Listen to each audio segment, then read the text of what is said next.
ನೋಡಿ second one ಏನ್ ಕೊಟ್ಟಿದ್ದಾರೆ, A B C D is a rhombus and P Q R and S R mid points of sides A B B C C D and D A respectively. Show that the quadrilateral P Q R S is a rectangle ಅಂತ ಹೇಳಿದ್ದಾರೆ. ನೋಡಿ ಇದು A B C D ಏನಿದೆ ಅಲ್ಲಿ ಇದು rhombus ಅಂತ ಕೊಟ್ಟಿದ್ದಾರೆ. ಇನ್ನು P Q R S R mid points of A B B C ಅಂದ್ರೆ P is mid point of A B, Q is mid point of B C ಅಂತ ಅರ್ಥ. First letter first ಸೈಡ್ಗೆ ಇರುತ್ತೆ, ಓಕೆ, ಕ್ಯೂ ಸೆಕೆಂಡ್ ಸೈಡ್ಗೆ, ಆ ರೀತಿ respectively ಅಂತ ಕೊಟ್ಟಿರ್ತಾರಲ್ವಾ, so ಆ ರೀತಿ ಇರುತ್ತೆ. Show that is the quadrilateral P Q R S, ಒಳಗಡೆ ಒಂದು ಕ್ವಾಡ್ರಿಲ್ಯಾಟ್ರಲ್ ಆಗಿದೆ ನೋಡಿ ಪಿ ಕ್ಯೂ ಆರ್ ಎಸ್ ಅಂತ, ಇದು ರೆಕ್ಟಾಂಗಲ್ ಅಂತ ಶೋ ಮಾಡಿ ಅಂತ ಹೇಳಿದ್ದಾರೆ.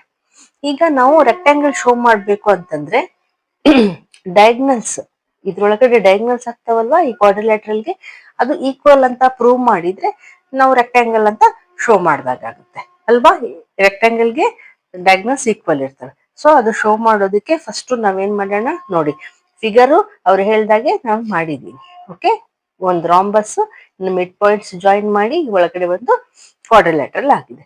ಇನ್ನು ಜಾಯಿನ್ ಎ ಸಿ, ಸೊ ಬರೆಯೋಣ ಜಾಯಿನ್ ಎ ಸಿ, ಆಯ್ತಾ. ಈಗ ನೋಡಿ ಈ ಟ್ರಯಾಂಗಲ್ ತಗೋಣ, ಟ್ರಯಾಂಗಲ್ ಎ ಬಿ ಸಿ. ಯಾಕೆ ನಾವು ಟ್ರಯಾಂಗಲ್ ತಗೊಂಡ್ರೆ ನಾವು ಪ್ರೂವ್ ಮಾಡಕ್ ಆಗತ್ತೆ, ಯಾಕಂದ್ರೆ ಮಿಡ್ ಪಾಯಿಂಟ್ ಥಿಯರಮ್ ಅಪ್ಲೈ ಆಗತ್ತಲ್ವಾ. ಸೊ ಬರೆಯೋಣ in triangle A B C. ನೋಡಿ ಎ ಬಿ ಸಿ ಟ್ರಯಾಂಗಲ್ ಅಲ್ಲಿ P and Q are mid points ಅಲ್ವಾ, P and Q are mid points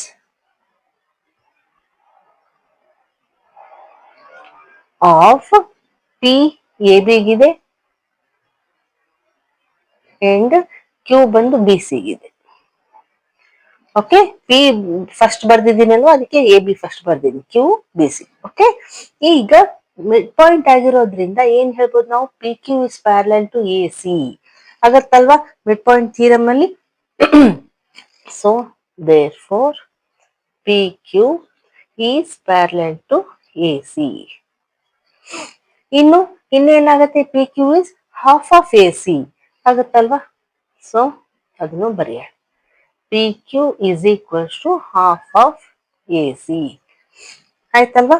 ಈಗ ರೀಸನ್ ಬರಿಬೇಕು ಅಂತಂದ್ರೆ ಇಲ್ಲೇ ಬರೆಯೋಣ, by mid point theorem. Short ಆಗಿ ಬರ್ದಿದ್ದೀನಿ, ನೀವು ಕಂಪ್ಲೀಟ್ ಬರ್ಕೊಳ್ಳಿ. ಓಕೆ, ಈಗ ಇದನ್ನ ಒನ್ ಅಂತ ಇಟ್ಕೊಳ್ಳೋಣ. ಈಗ ಈ ಟ್ರಯಾಂಗಲ್ ತಗೋಣ, triangle A D C. Okay, A D C ನಲ್ಲಿ R and S R mid points ಅಲ್ವಾ, ಸೊ ಅದನ್ನೇ ಬರೆಯೋಣ. In triangle A D C ಯಾವ್ಯಾವ mid points, R and S R mid points of R ಯಾವ್ದಕ್ಕಿದೆ, C D ಗಿದೆ, C D R D C ಬರೀರಿ, and sorry end ಬರೀಬೇಕು, and S A D ಇದೆ, ಆಯ್ತಾ. ಈಗ ಮಿಡ್ ಪಾಯಿಂಟ್ಸ್ ಇರೋದ್ರಿಂದ ಏನಂತ ಹೇಳ್ಬೋದು, R S is parallel to A C ಅಂತ ಹೇಳ್ಬೋದಲ್ವಾ. Therefore R S is parallel to A C and R S is half of A C ಅಲ್ವಾ, by mid point theorem. R S is equals to half of A C, same reason by mid point theorem.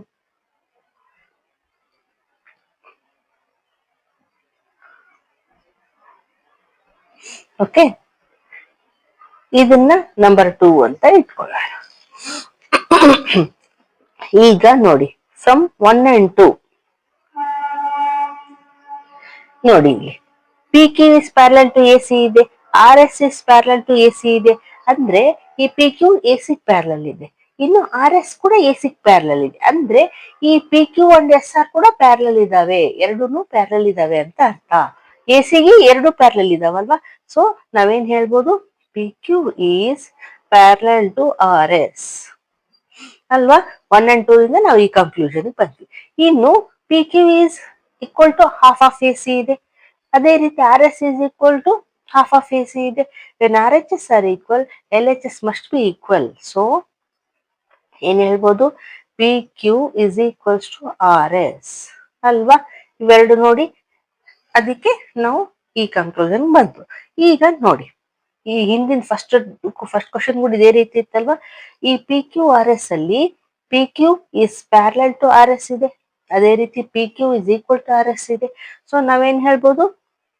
P Q R S is a parallelogram. Parallelogram ಆಗತ್ತಲ್ವಾ? ಯಾಕೆ? One pair of opposite sides equal ಇದಾವೆ, ಇನ್ನು parallel ಕೂಡ ಇದಾವೆ. So ಅದು parallelogram ಆಯ್ತು. ಈಗ ನಾವು ಸ್ವಲ್ಪ ಕನ್ಸ್ಟ್ರಕ್ಷನ್ ಮಾಡ್ಕೋಬೇಕು. ಯಾಕೆ ಅಂತಂದ್ರೆ ಇಲ್ಲಿವರೆಗೆ ಇದಾಯ್ತು. ಈಗ ನಾವು ಜಾಯಿನ್ ಮಾಡ್ಕೊಂಡ್ರೆ ಇಲ್ಲಿ ಡಯಾಗ್ನಲ್ಸ್ ಈಕ್ವಲ್ ಅಂತ ತೋರಿಸ್ಬೇಕಲ್ವಾ? ಸೊ ಇದು ಒಂದು ಜಾಯಿನ್ ಮಾಡಿದ್ವಿ, ಕ್ಯೂ ಎಸ್. ಅದೇ ರೀತಿ ಪಿ ಆರ್ ಕೂಡ ಜಾಯಿನ್ ಮಾಡಬೇಕು.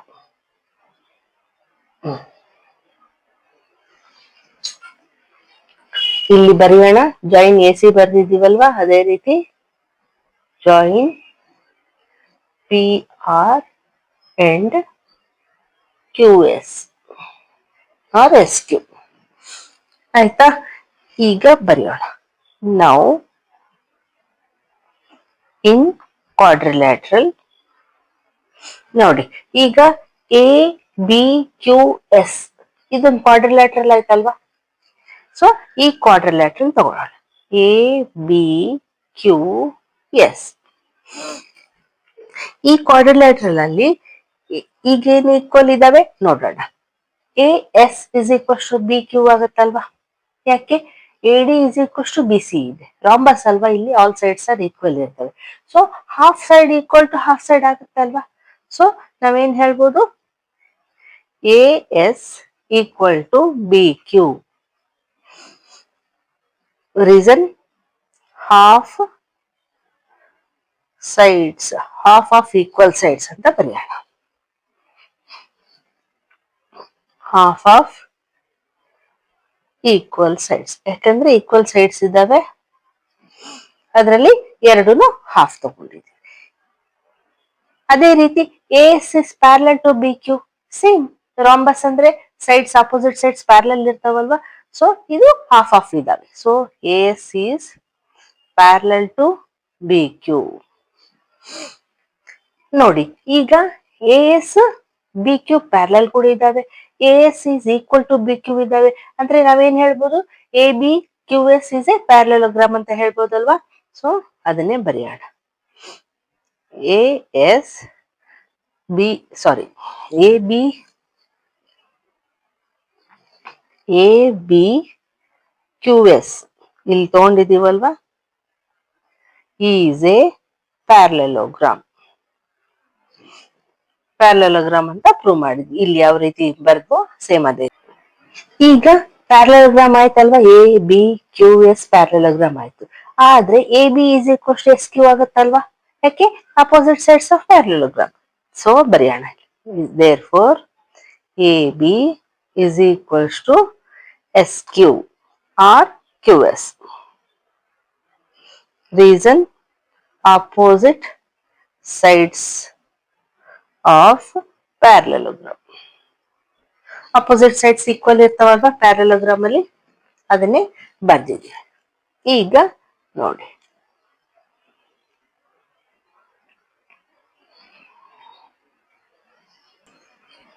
ಈಗ ಈ ಕ್ವಾಡ್ರಿಲ್ಯಾಟ್ರಲ್ ತಗೋ, A D R P. Okay, ನಾವು in quadrilateral A D R P, A D is parallel to P R ಆಗುತ್ತಲ್ವಾ? ಯಾಕೆ? ಪ್ಯಾರಲಲ್ ಇದಾವೆ. A D is parallel to B C ಇದೆ. ಸೊ ಪಿ ಆರ್ ಕೂಡ ಪ್ಯಾರಲಲ್ ಆಗತ್ತೆ ಅಲ್ವಾ? So ಅದನ್ನೇ ಬರೆಯೋಣ. A D is parallel to P R. ಅದೇ ರೀತಿ A D is equal to P R ಆಗುತ್ತಲ್ವಾ? ಹಾಫ್ ಆಫ್ ಸೈಡ್ಸ್, ಈ A B is equals to C D ಇದೆ. Sides of rhombus. ಅದರಲ್ಲಿ ಹಾಫ್ ಹಾಫ್ ಅಂದ್ರೆ ಈಕ್ವಲ್ ಇರ್ತವೆ. ಸೊ ಅದನ್ನೇ ಬರೆಯೋಣ, A D equal to P R. Reason, half sides, half of equal sides, half of equal sides. ನೋಡಿ, AD is parallel to PR ಇದೆ, AD is equal to PR ಇದೆ. So ಏನ್ ಹೇಳ್ಬೋದು ನಾವು, AD RP is a parallelogram ಅಂತ ಹೇಳ್ಬೋದಲ್ವಾ. Therefore AD RP is a parallelogram. ಆಯ್ತಲ್ವಾ, parallelogram ಆಯ್ತು. ಈಗ ನೋಡಿ ಇಲ್ಲಿ AD is equals to PR ಇದೆ ಅಲ್ವಾ, AD is equals to PR ಇದೆ. ಈ AD equal to AB ಕೂಡ ಇದೆ ಅಲ್ವಾ, ಯಾಕೆ sides of rhombus, all sides are equal ಇರ್ತವೆ ರಾಂಬಸ್ ಅಲ್ಲಿ. ಸೊ ನಾವು AD is equals to PR ಇರೋದನ್ನ AB is equals to PR ಅಂತ ಬರಿಬಹುದಲ್ವಾ, ಸೇಮ್ ಇದಾವೆ. ಯಾಕೆ, ರೀಸನ್ ಬರೆಯೋಣ. ಏನಂತ, AD is equals to AB, sides of rhombus. So ನೋಡಿ, ಇದನ್ನ 4 ಅಂತ ಇಟ್ಕೊಳ್ಳೋಣ, ಇದನ್ನ 3 ಅಂತ ಇಟ್ಕೊಳ್ಳೋಣ. ಇದನ್ನ ನೋಡಿ, ಫ್ರಮ್ 3 and 4 ನೋಡಿ, ಚಿಕ್ಕದಾಗಿ ಬರಿತಾ ಇದ್ದೀನಿ. ಫ್ರಮ್ 3 and 4 ಏನ್ ಹೇಳ್ಬೋದು ನೋಡಿ, ಇಲ್ಲಿ AB is equals to SQ ಇದೆ, AB is equals to SQ ಇದೆ, ಇಲ್ಲಿ AB is equals to PR ಇದೆ ಅಲ್ವಾ. ಸೊ ನಾವೇನ್ ಹೇಳ್ಬೋದು ಇದರಿಂದ, SQ is equals to PR, ಅಂದ್ರೆ PR SQ ಈಕ್ವಲ್ ಇದಾವೆ ಅಂತ. ಇವು ಈ ಕ್ವಾಡ್ರಿಲ್ಯಾಟ್ರಲ್ಗೆ ಡಯಾಗ್ನಲ್ಸ್, PQRS ಕ್ವಾಡ್ರಿಲ್ಯಾಟ್ರಲ್ ಇದೆ ಅಲ್ಲ, ಅದಕ್ಕೆ ಡಯಾಗ್ನಲ್ಸ್ ಇವು SQ ಅಂಡ್ PR. ಸೊ ಇವೆರಡು ನಾವು ಈಕ್ವಲ್ ಅಂತ ಪ್ರೂವ್ ಮಾಡ್ಬೇಕಿತ್ತು. ಇವೆರಡು ಈಕ್ವಲ್ ಆದ್ರೆ ಏನಂತ ನಾವು ಹೇಳ್ಬೋದು, PQRS is a ರೆಕ್ಟಾಂಗಲ್ ಅಂತ ಶೋ ಮಾಡ್ಬೋದಲ್ವಾ. ಸೊ ಅದಕ್ಕೆ ನಾವು ಇಷ್ಟೆಲ್ಲ ಮಾಡಿದ್ವಿ. ಈಗ ನೋಡಿ ಏನಂತ ಹೇಳ್ಬೋದು, PQRS, therefore PQRS is a parallelogram with equal sides, equal diagonals, equal diagonals. Equal diagonals ಅಂತಂದ್ರೆ ಏನ್ ಹೇಳ್ಬೋದು, therefore PQRS is a rectangle. ಅವ್ರು ಇದನ್ನೇ ಅಲ್ವಾ ಶೋ ಮಾಡಕ್ ಹೇಳಿದ್ದು, PQRS is a rectangle show ಮಾಡಿ ಅಂತ. ಸೊ ಶೋ ಮಾಡಿದ್ವಿ ನಾವು. ಓಕೆ, ಈಗ ನೆಕ್ಸ್ಟ್ ಒನ್ ಮಾಡಿ.